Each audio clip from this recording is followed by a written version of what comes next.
Hello दोस्तों, मैं doctor Jyoti Pandey. Welcome to my YouTube channel that's Pandey's dental clinic. मैंने कल आपसे प्रॉमिस किया था कि डेंटल एब्सेस के ट्रीटमेंट के बारे में बात करूंगी, तो आज मैं उसी टॉपिक को आगे कंटिन्यू करती हूँ। सबसे पहला डेंटल एब्सेस जो है वो है पेरी कोरोनल एब्सेस।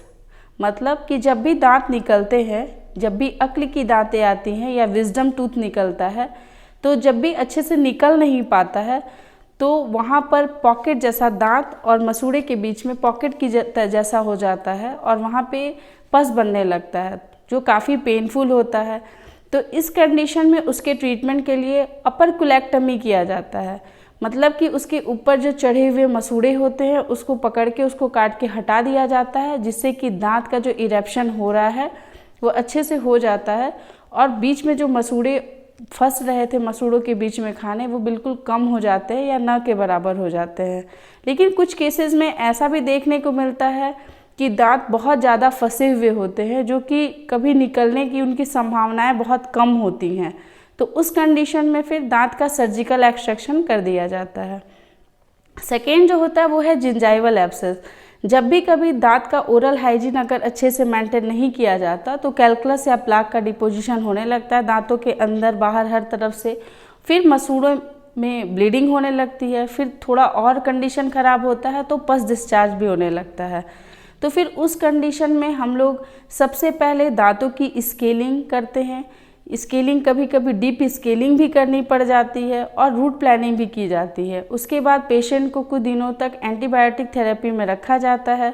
उन्हें कुछ ऑइंटमेंट्स लगाने के लिए मिलते हैं, जिससे कि उनके जो मसूड़े छोड़ दिए गए थे वो अच्छे से दांतों के साथ पकड़ ले, एंकरेज अच्छी बन जाए, दांत मजबूत हो जाए। थर्ड जो होता है उसको हम लोग पेरियोडोंटल एब्सेस बोलते हैं। इसमें जब भी कभी जिंजाइवल एब्सेस जब ज़्यादा ख़राब कंडीशन में होने लगता है या जब ज़्यादा एडवांस स्टेज में पहुंच जाता है तो फिर ये पेरिडोंटल एब्सेस बनने लगते हैं। इस कंडीशन में जो दांतें हैं उनमें थोड़ी मोबिलिटी भी स्टार्ट हो जाती है। तो इसके ट्रीटमेंट के लिए सबसे पहले deep cleaning, scaling, route planning तो की ही जाती है, लेकिन उसके साथ साथ भी कभी कभी फ्लैप को पूरा रिमूव करके अच्छे से जड़ों के पास से क्लीन किया जाता है। उसके बाद उसको सूचर करके कुछ दिनों तक मेडिसिन दे करके उसको छोड़ा जाता है।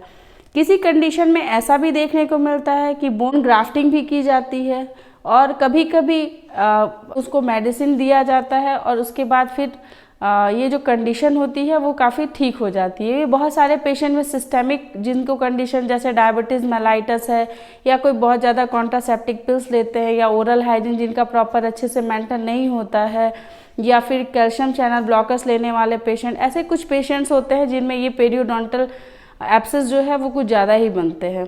लास्ट जो होता है उसको हम लोग पेरी अपाइकल एब्सेस बोलते हैं। ये सबसे कॉमन एब्सेस है, क्योंकि जब दांत मुंह में ख़राब हो जाते हैं, बहुत ज़्यादा कीड़े लगे हुए दांत हैं या फिर कभी दांत जैसे टूट गए, उनके जड़ बचे हुए हैं, तो उस कंडीशन में दांत के जड़ों के नीचे रेडियोग्राफिकली अगर उसको देखेंगे तो जड़ों के नीचे उसको ब्लैक ब्लैक हमको दिखाई देता है। इस कंडीशन में डेंटिस्ट के द्वारा सबसे अच्छा ऑप्शन होता है रूट कैनाल ट्रीटमेंट करने का। अगर दांत अच्छा है तो रूट कैनाल ट्रीटमेंट कर देते हैं। रूट कैनाल ट्रीटमेंट की पूरी जानकारी देने के लिए मेरे आने वाले आई बटन पे ऊपर क्लिक करके आप रूट कैनाल ट्रीटमेंट पूरी अच्छे तरीके से देख सकते हैं कि वो कैसे होता है।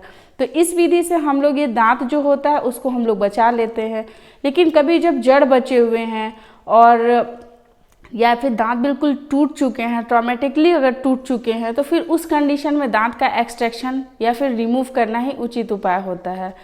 तो इस तरीके से ये जितने भी एब्सेसेस होते हैं इन सारे का ट्रीटमेंट कभी भी होम रेमेडीज से आप नहीं कर सकते हैं, आपको डेंटल विजिट करना ही पड़ता है। क्योंकि ये एब्सेसेस अगर एडवांस स्टेज पे पहुंच जाती हैं तो ये सिस्ट या फिर गांठें बन जाती हैं। अगर और इसको सिस्ट के बाद भी अगर इसको छोड़ दिया जाए तो कभी कभी ऐसा भी हो जाता है कि स्पेस इन्फेक्शन में कन्वर्ट हो जाता है। फिर आप ये कंडीशन जो ज़्यादा खतरनाक कंडीशन हो जाएगा, फिर आपको ज़्यादा टाइम डेंटिस्ट के पास देना पड़ेगा। तो इसीलिए होम रेमेडीज़ को अवॉइड कीजिए और ट्रीटमेंट पर ध्यान रखिए।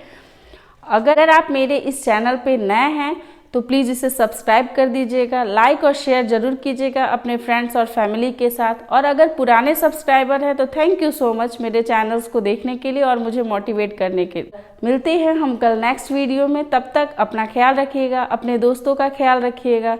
Take care, bye bye.